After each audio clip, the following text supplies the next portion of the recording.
Hello and welcome to another Western Tabletop podcast. So you've got Dan solo today. We're looking at a controversial set of questions, I'll be quite honest.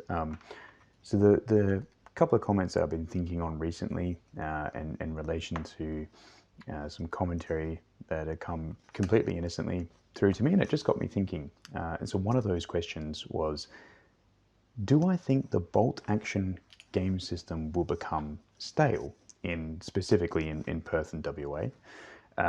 And the follow-on as part of that question is a way to ensure the survival of our scene here, to see the emergence of a version 3, be it through either Warlord Games in their publication, of which I have no foreknowledge about. This is just if it came, or if we build something as a community, a WA community set of rules to fix some of the things that maybe we don't like. And so listen to any podcast anywhere in the world for bolt action, and you'll have things like MMGs as foot mounted on the top of that list, or very close to the top, and things like that.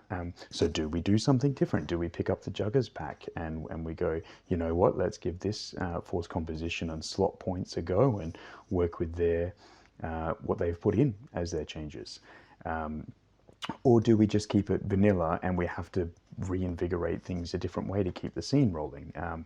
It's probably a good time to reflect on it, in all honesty, because it's been a couple of years since we kicked it off and sort of brought the bolt action community back together in post a V1, V2 changeover, and having things run quite successfully for our population size. I don't do it alone. I've got several other guys who I rely quite heavily on to keep me on my toes. And we all work together to make something sustainable and enjoyable for everyone to come to. So how do we make sure that it doesn't get stale? If you've talked to me in person at any of the events that we do, one of the very first things that I'll say in virtually all circumstances is we change up what our events look like, we change up what our submission requirements look like, we change up what our missions look like, so that you can't rely on the same list, you can't rely on the same tactics. But that will only go so far. There's only so many variations of things that we can do before you start, I guess, extrapolating differences, but your generic themes all become the same. And I think that's fair. So you have kill point missions, you have objective missions, you have run off the table missions, you have maybe some default reserve missions, where you have to, like a hold and relieve scenario. There's only so many of those that probably you can work with, and even though there's still probably a number, because you do have things like the Bolt Action Alliance mission pack, and you have there's obviously our custom missions that we've run here, but there's heaps of custom missions out on the web, which I love being able to get hold of those and read them. There's also scenario book missions, like there's quite a lot there. But some of those missions will typically feel the same. So, you will get to a point where even if they play differently when you're doing it, it's like, well, maybe that becomes, the concern is that will become predictable. You know how to play these types of missions, and so you apply that logic and you end up getting more and more a generic, predictable response. Well, that was an interesting question as well. Do we grapple with that? Do we just accept that for what it is? Do we just choose that if we feel like we're doing that, we have to start pulling other levers? We typically run single platoon over here in WA. We typically have a set of restrictions globally that you typically can't exceed. So it is rare, for example, to see more than 2 flamethrowers, even if we haven't set those as restrictions. You certainly don't see many vehicle flamethrowers at all, which I appreciate they used to be better in version 1. We got some interesting things going on in our meta because we play a little bit different over here. It's a different mix of narrative, casual, competitive, they're sort of 3 separate things in WA. So then is the answer actually, well, yeah, maybe a V3 is the way to make sure that when that comes up and running, that will, is it just down to V3 coming out? Is there nothing else that we can do? Now, clearly that's not the answer. V3, when and if it does come, I'm sure will be fantastic. But it doesn't actually fix a fundamental problem, which is how you keep your scene and your meta and your group sustainable. Just changing the rule set won't necessarily have that sort of an impact. So as I thought more about this question, and I started just thinking about, well, what are the things that make it stale? What are the things which, outside of, we're putting things like bad tournament experience behind us. We're putting, bad player. Let's say you had unfortunately a really bad rough game with a player, or you both had a rough game, had rough night sleeping or whatever, and you just had a shocking game. Putting those sorts of things aside, what does it mean to be stale? What does it mean for the game system to become stale? And I was like, okay, so I would consider it stale if we had no more player growth, or no players really coming to any events or wanting to engage in social media, in army building, in painting, in talking about getting together and playing games. That's a fairly clear indicator that you are dealing with a system that has become quite stale. I don't like using the word dead as a dead system, because in reality, a system's never dead when the rules are published. You could just grab the rules and play again. But stale is sort of that. It's not dead, but it's certainly not alive. It's not really enjoyable or good or fresh. If you have no event support, so if you're running lots of catch-up sessions, but you don't have anybody that's willing to contribute towards the running of those events, either as sponsors or as players coming in to contribute things, that might also show that you have a stale or potentially an unpopular system that has started to come around on its time. What if the publisher isn't generating new content for the game? So it's not out on the shelves as frequently. There's not as much content maybe in stores that's new, catching people's attention who have been in the scene, so they start to wander and drift off. That predictable gameplay aspect. What if you do get to the point where you feel like, I've played like a million games? I haven't played a million games, but if I had played a million games of Bolt Action, I'm sure I would see some trends in the way that I play for the type of missions, and then success rates of those missions, and I could start to predict the outcomes with probably a fair amount of accuracy. What is that? Does that say that it's a dead system? Or here I am saying that it's a dead system. Does it make it a stale system if it's predictable? Do you just evolve into a more aesthetic version of chess, where everything is, the game is ultimately solved, and the perfect game would be a draw? What about if you are at the point where those missions, you've done everything you can, you've flexed on the different factors I'm about to talk about to keep it different? What if you've flexed on all those? Like, is the game system stale? And what is the real impact if that game system becomes stale?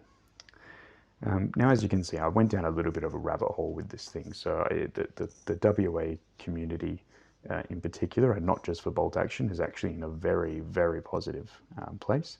I have no doubts or qualms about any of that.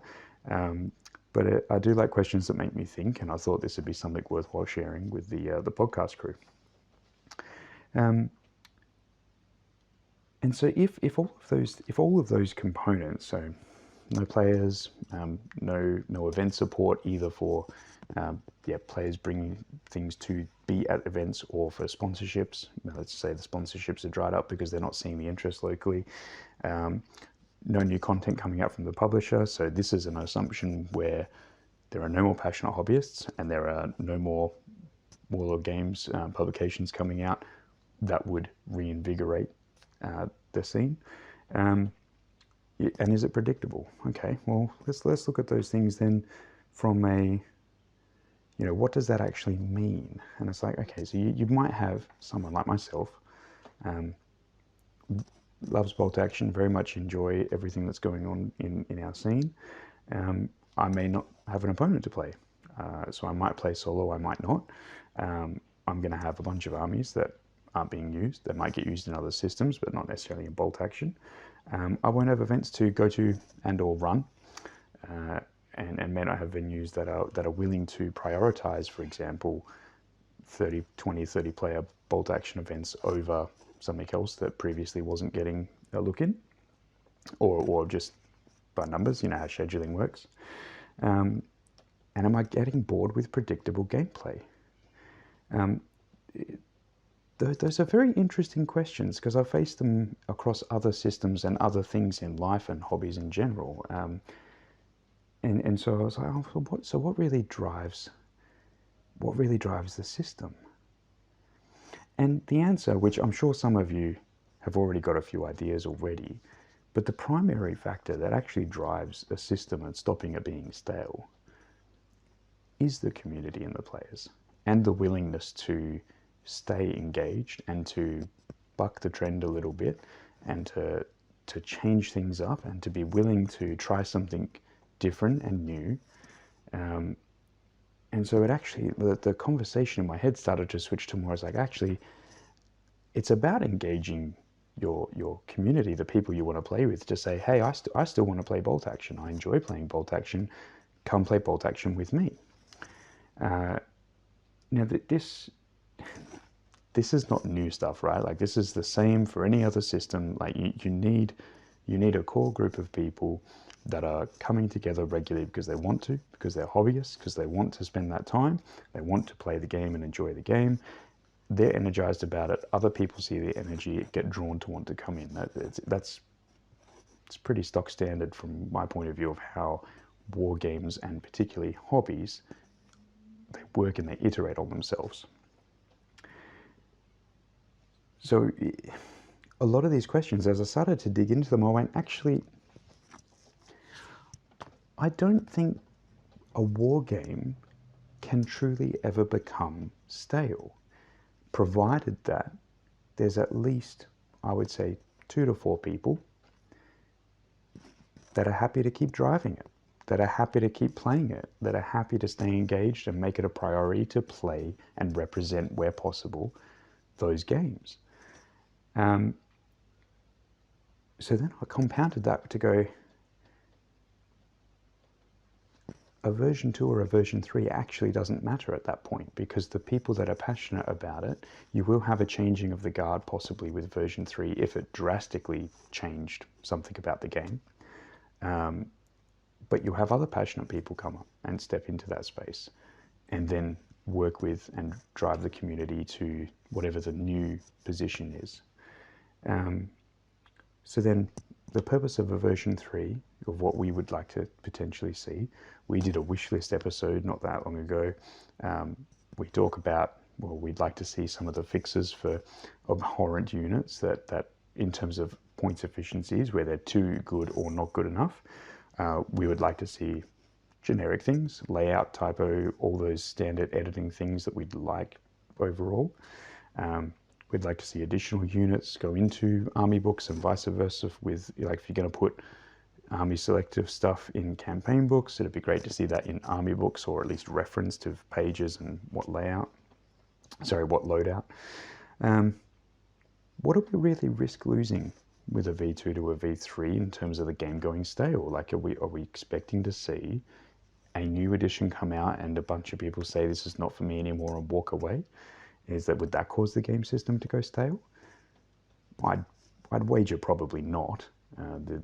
You'll have all of the new influx of players for, oh, it's a new version of bolt action, I might come try it out again, or I might brand new players converting across. I say converting, I don't mean that they're going to convert and stay like what I have, but they'll come add this game to my repertoire of things that I know how to play, things that I enjoy playing, has a historical aspect to it. So it's not really that big a deal. I appreciate everything about, like, there are things that I would like to see in version 3, like, hands down. But is version 2 stale? And would a version 3 fix that? And I struggle to actually say that those two things are connected. First of all, I don't think version 2 is stale. Certainly not in our scene. Admittedly, we might be behind some of the rest of the world. But would a version 3 drastically change it? I don't think so, because our community and the way that we play right now in WA, we enjoy being able to get together and play games. And we all accept that, okay, there are some things in the rules that maybe don't go the way we think, but we're actually all there to just enjoy playing games. And so when I take that on its face value at the startup, I'm like, a version 3 wouldn't necessarily change that for us. We would still be wanting to come and play and enjoy games.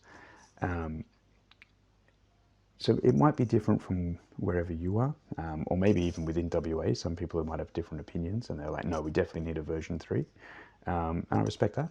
I think, okay, fair enough. You know, I've only got a small sample set to work with in the great scheme of things. You know, other things about, you know, if how do you avoid the game being stale? If you let's say I wanted to take a proactive approach and say I'm really wanting to make sure that we don't have a situation where bolt action becomes stale for WA, that we want it to be a reputable system and one that people know that you can get a game typically anywhere. It might take a bit of sounding out of a player of exactly who's available, but then we can tee those things up. We can get you at events. We can, you know, teach you demo games. What is that? What do those things look like? So we, and I'll touch on the factors that why I don't think it's stale for WA. We constantly have a changing event scene. We run everything from, like, we haven't run a firefight event in a while. That may be changing in 2024 due to some opportunities that are opening up. We've got Dueling Aces as a double event. We've got Band of Brothers as a team event. We've got the several Skulls tournaments that run quarterly throughout the year. We have open days where we sometimes flex and sometimes flex on what type of game experience we provide. We did a charity session. We've done attempted to do a couple of like events deliberately built around getting players to understand the game better. So what I mean by that is when we were originally going to send a team over to the World Open War event, we locally actually held a couple of high time pressure and very, very open list building restrictions, which is extremely unusual for us. And the intent was to get people to bring lists that they're not used to seeing, that are moderately to highly competitive, probably on the highly competitive edge is where we were trying to get people to go, and play under time pressure. So getting your decision time of what you need to do with that list to be successful, crunch out 4 turns, you know, just get as far through the game as you possibly can, but your focus is trying to be efficient with your time. Because we don't normally play like that. We normally have low to moderate competitive armies, and probably close towards the low end. And we enjoy sort of a 2 to 2.5 hour total game time, but we don't put a lot of emphasis on making it past turn 5. Like the preference is always to finish the game, always. But we have a lot where you get to sort of we'll get to turn 4 and okay, you generally would like to push over to turn 5, or you're on turn 5 would like to push over to turn 6. But we don't seem to, at least certainly from my observing point of view, we don't have a big drive to be so incredibly efficient during every single step of those games. So you will have players naturally that will maximize what points they can get, and that's perfectly fine. But we have a lot of players that are actually happy to go, even if they're willingly or unwillingly doing it, going, oh, I should have done this last turn to get here and I would have got this many points. Okay, well, that's 1 turn back, that's not so bad. But I'm talking about people that are in the actual turn who recognize to say, I could do this, and I know that would get me those points, but I'm going to go over here, and I'm going to do this action instead. When I first started running events and I observed that behavior generally across a number of players, I was like, that's really odd. I come from a place where you're going in, you're playing competitive. It's like, I'm going to play for every point, every single point, and I'm going to make you work for every one of your points. But where our scene started was in that more casual space of like, no, it's fine. I'm just going to run this unit forward. It's all good. Which means that we had a very casual build-up. But one of the benefits of that is that the scene is so strong. We have a lot of coming across the table and playing against a player that you've never played before. There's a good chance that even if you are going to play hard for every point, and that's perfectly fine, or not play for every point, which is also perfectly fine. I don't quite understand it as much, but then I've done it in games myself. There's a very good rapport with players. And so that's like, okay, so if the player's attitude is then what's going to stop our scene from remaining or stop our scene from becoming stale, I think it's in very good hands. You know, you add on to that I see the player attitudes on how we treat the game as the fundamental baseline. How we do the missions, how we do secondaries, how we do kill points, how we incorporate dice caps, how we incorporate other global restrictions, or none of those things, whether we allowed armored platoons or non-armored platoons. We often have a lot of very special secondary objectives that can be attached to list building. So you build your list with certain criteria. You actually get points that you accrue each round for having made those sacrifices and compromises. And we build that in as a way to encourage, hey, we're all here to have fun. You know, we've got a few other things that we do here and there. The amount of terrain we put on tables is generally quite high. So some of your other typical list builds, like doubling down on huge HE profiles across your army, may not serve you as well because you won't have as much line of sight to actually use them. Or vice versa, close combat armies, in some ways they become more dangerous, in other ways they become quite hampered because you can just hold around a corner and they can't charge you and you're just going to wait. Possibly a bit boring depending on what your setup is, but that's also where the missions come in. And all of those things, I'm like, a version 3 is just going to make all that better. You know, version 3 isn't necessarily the answer to the stale system space from where we are, because we're experiencing the high, right? Like, so every gaming scene, every gaming system has your highs and your lows depending on where you're at, how many people are involved, what has been understood as the meta in your space versus the meta elsewhere, and those things shift and change all the time. You change your restrictions, change your entry requirements, you change what the meta becomes. It doesn't delete the meta. You get rid of a portion of the meta possibly, but it just shifts it somewhere else. But like all those things that feed into it, as I was working through those questions, trying to understand, and I went, you know, if I've got someone who said, hey, do you think bolt action is going to become stale? And, you know, and to put it clearly, the question came across as, I'm interested in getting into bolt action, but I don't want to join another system that's going to become stale or is stale. Do I just wait for version 3? Fair question. We don't know when version 3 is coming, so you've got to temper the response a little bit. But if I was talking to a player who's wanting to get on board and is worried about the system becoming stale or stagnant, and because, you know, maybe they're not seeing the type of releases they're used to, or they just, in their mind, they don't see the World War II history as comprehensive and as deep as what it actually is. And so they're just like, I just don't feel like there's enough content there to actually make a repetitive gameplay and to make that efficient, or to make it good. I just see it getting to a point where it becomes the same thing all the time. Similar things get said around certain types of Napoleonic games or other historical war games, to be honest, where there's a misunderstanding of how those systems work, and as a result of that, they see it as always the same thing. I know the first time that I was watching one of those types of historical games, I was like, this feels very like it feels like there's no gameplay here, which is incorrect. When you don't know the system, it's very easy to make that call.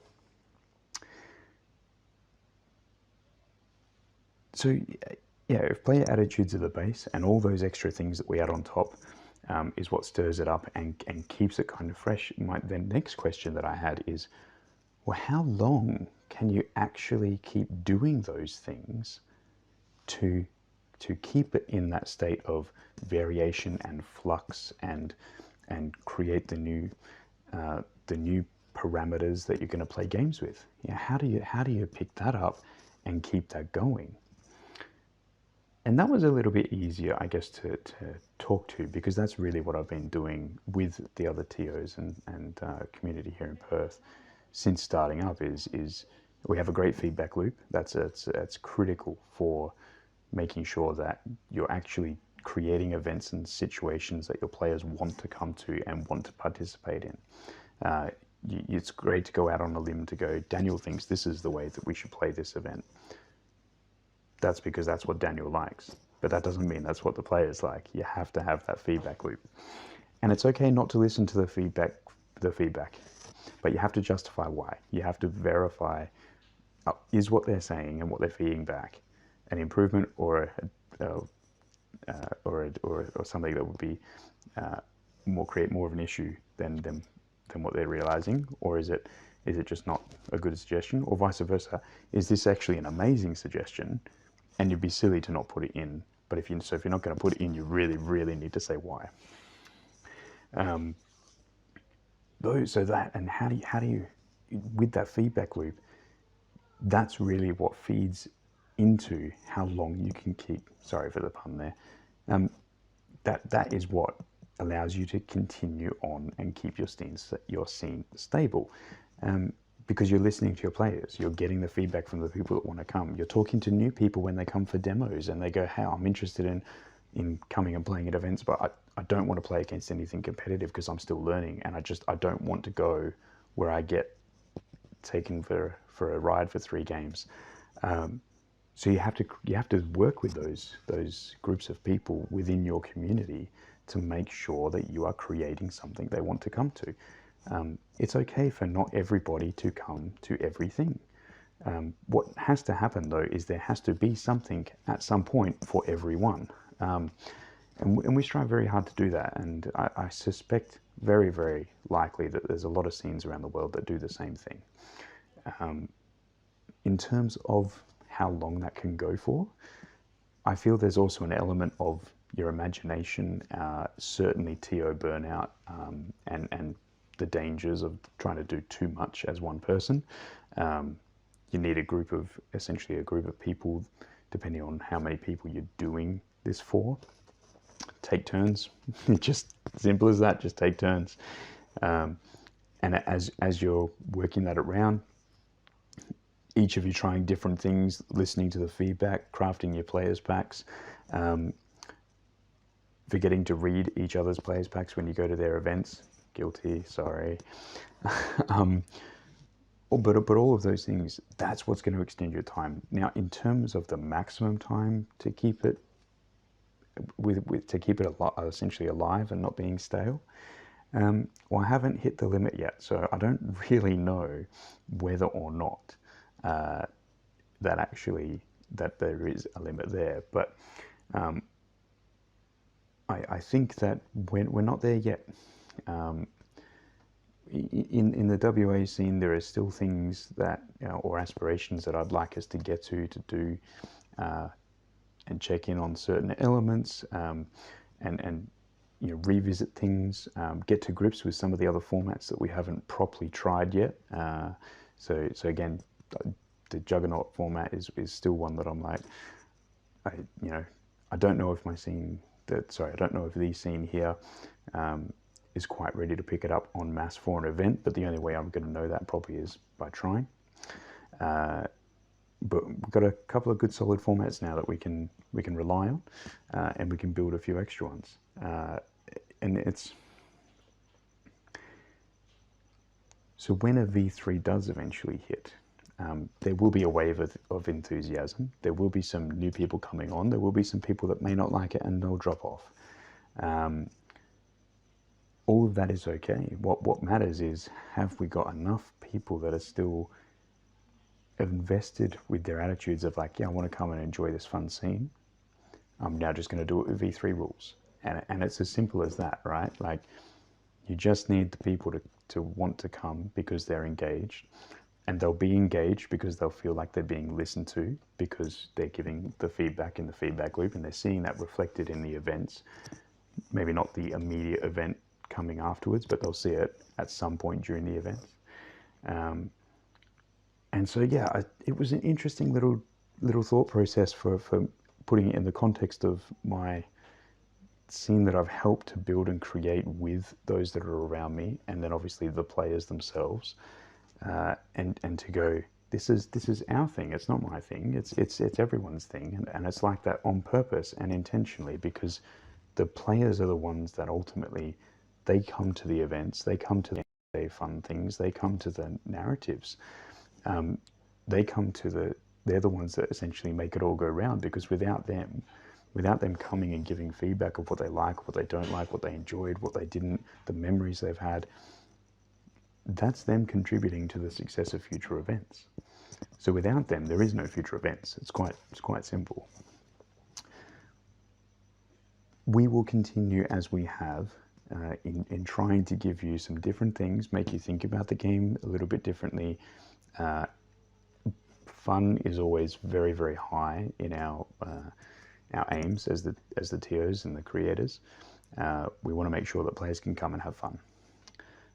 You're essentially buying tickets, coming in and spending a day, typically when playing these events. So we want you to be able to enjoy it. But we're always going to change things. That's our prerogative as TOs. We're always going to make sure that it's not quite the same as the ones that you played before, or it's, while some of the missions might be the same, but you might have different army restrictions. Some of the, potentially, if we're running a full narrative scenario, we may only play one scenario during the day. You may only be able to bring one type of army per nation at that time of the day, and you might all suddenly find that for maybe not 8 hours, that's maybe a bit extreme, but let's say maybe 5 hours, with a couple of breaks in between, you guys are going to fight over a main battle line crunch that happened in World War II. You might find that you're doing a firefight set of commando raids. From my point of view, the options are actually quite large and limitless. There is a lot there that we haven't even scratched the surface with, which that's good. That means that we should have a lot of ideas still to come forward, still to change things up. We've got all the international missions and players packs and formats that are still out there, and it's as we get a few more players, we'll try and get them over to the Eastern States events, and get the understanding of how they do things there. But no, for that person who asked, do I think that you should stay out of bolt action because you're worried it might get stale and it needs a V3? I would suggest that if you've got that viewpoint, you probably need to spend slightly less time wondering about the international meta and state of play, or considerations that may have been raised, inappropriately or not, whatever, on forums or whatever group that it was there. Come to one of our events, check it out. V3 is going to be great when it arrives.